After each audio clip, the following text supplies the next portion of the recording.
Hi, I'm Mark Fischer, candidate for the Pennsylvania House of Representatives in District 50. This is Mark and Sam on the back porch. And if you have any thoughts, comments, questions, please go to my website, www.markwfischer.com. Fischer is spelled F-I-S-C-H-E-R.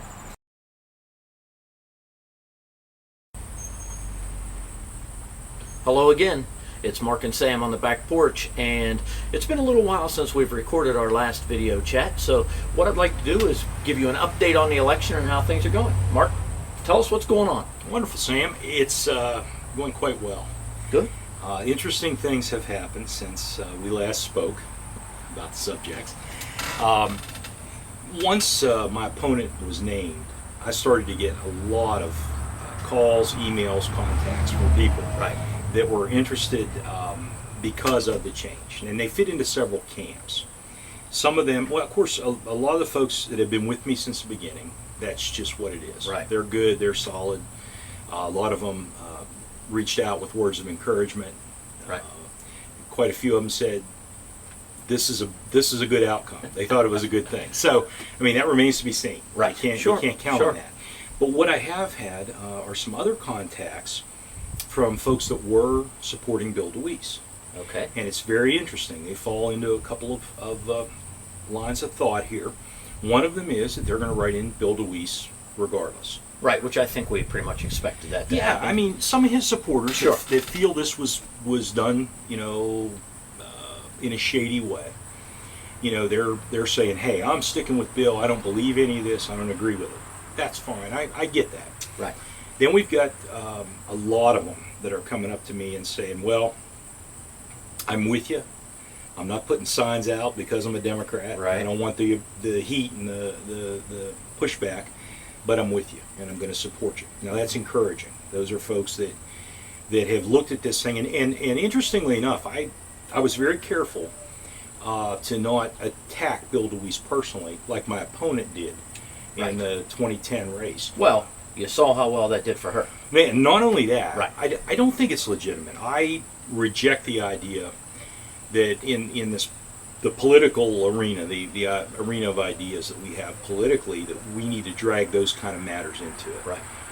That was between, as I said many times, Bill, the judge, and the jury. Sure. And that will resolve itself. And I'm staying out of it. And I'm true to that. But yeah, it's interesting. What could have been had I went down that muddy road and wallowed around in the lower levels, I would have had a problem. And a lot of folks have said, that's the reason I'm going to support you. My candidate's off the ballot, I'm going to go with you. So that's been good. Had a lot of activities going on last weekend, meetings virtually every night this week. Got some more coming. This is a midweek kind of assessment. A lot of folks are reaching out, wanting to meet me. And that's the best thing we can do. We've gotten all the videos to date up on the website. Right. Facebook, I've got that active and going, and the numbers are coming up on it. YouTube is the primary format for the video. Okay. Now those are linked. Actually, they play off the website, but you can go to YouTube as well. I have a channel on there. Right. So it's been going really, really well. We've got some more campaign materials that have arrived. You always have to work it in advance. Sure.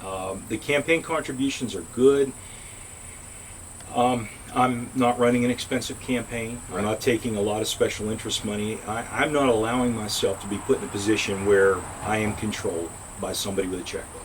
Well, and I think you'll have to admit, by talking to as many people as you have and as many as I have, people are tired of candidates trying to buy the election. Absolutely. And I think they want more substance. They want to know what the candidate's about. What are your views? What's your background? Give us your history so we know that you're going to be a solid thinker when you get in there.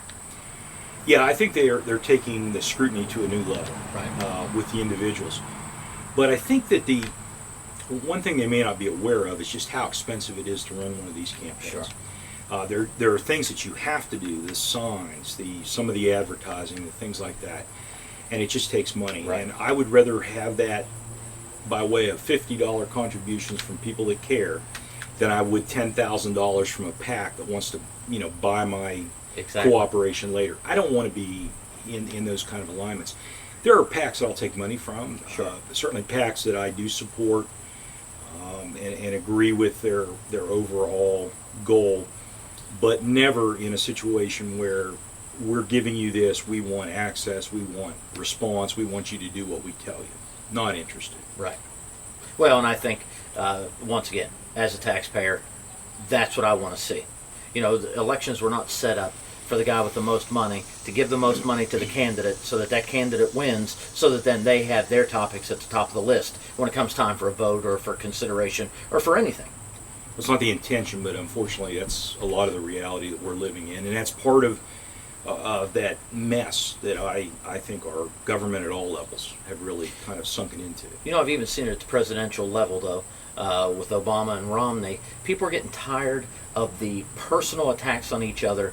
Let's find out what they're going to do, what they believe in, what their philosophies are, and let's make a decision based on that. Not, you know, what he did before and who he saw and who he's friends with and all of that kind of stuff. And I think that people are starting to look more and more at the specifics of a candidate. Well, you know, in the case of the presidential election, that's all that really existed before, not much of it. Right. With in the case of Obama, there wasn't a lot of history. He was a senator, you know, for a brief period of time. So there was more leaning towards that. Now it's a little more cut and dry. Right. And in the case of Romney, he's got an elected history as well. I like looking at the candidates' backgrounds and their connections because I do think it's telling. You know, in the case of my opponent, with the opposition research Sure. we did, there is not a PAC, there is not a labor union, not an organization that she didn't accept large sums of money from. Right. And you know, those are for a reason. Why would organizations contribute 2 or 3 times what the base salary for the, you know, in total, what the base salary for this position is going to be to get someone in office? It can't be for a good reason. Well, it sure doesn't look like it's for a good reason. Let's put it that way. And I don't have any hard facts to support any of that, but it's like I tell my kids, it's all perception. If they perceive something's not right, then that's what they believe, whether it's true or false. Well, I'll tell you what I'm going to do. I'm going to put a couple links on the website with this video. Okay. Now, I haven't perfected getting the links over to Flickr and not Flickr, Facebook and YouTube just yet, but I am going to have them on the website right above this video clip. And what I'm going to do is link a couple of the analysis I found online of my opponent's 2010 campaign contributions, which tell a lot. Right. And I think people need to see that. I know a lot of them have already looked at it, they've told me. Sure. But I'm going to put it out there for those that doubt, you know, or are suspicious of what I'm saying. Something I want to point out also is anything you see on the website, any of these videos, were all done by the candidate, Mark Fischer. He's the one that's doing all this work. So if you send a note in to his website, he's answering it personally for you. It's not some staffer that's going to give you the answer you want to hear. It's exactly what the candidate wants you to know about him.